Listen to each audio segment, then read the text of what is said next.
My uncle gave me his old Surface tablet with Windows 10 Home on it. It was running slow, but my name is Michael, and I figured a Windows factory reset might speed it up. The first thing I do before a reset is find out exactly what make and model PC I'm working on. Under the kickstand in the back, it shows 64 gigabytes and a serial number that I covered with a sticky note.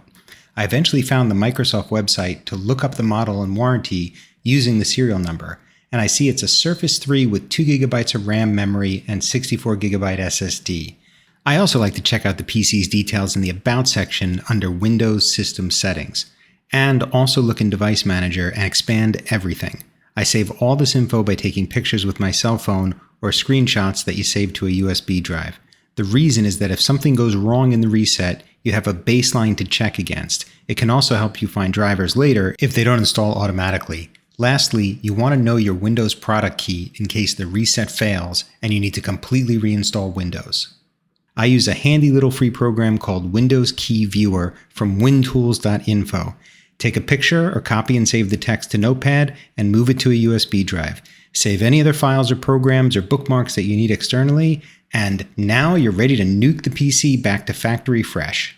Go into Settings, Update and Security, Recovery, and under Reset this PC, click the Get Started button. It pops up an option to keep my files or remove everything. I don't have any personal files on this PC, so I picked remove everything. You cannot reset on battery because it takes a long time, and if it shuts down in the middle because the battery runs out, it'll most likely be bad. So just plug it in and let it continue. You'll get your final warning, and if you're sure, click the reset button. Now your PC will reboot. Keep it plugged in and let it do its thing. My Surface took 2 hours to reset from 0 to 100%. Then it moved on to the blue installing Windows screen, which took about 45 more minutes to get to 100%. From there, it's just a moment before getting into the Windows setup questions. A little more setup, a license agreement to accept, privacy settings, and eventually you'll be up and running. Now you need to update Windows because your PC has gone back in time to when it rolled off the factory floor and needs to get all the updates released since then. After running all the updates, check Device Manager to make sure all the drivers installed properly and there are no red X's.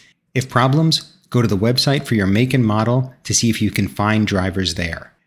Now I got stuck with this Surface and the Windows updates failed. I figured it out and will make that video next. So if you have the same issue, check out that video, which I'll link in the description below once it's done.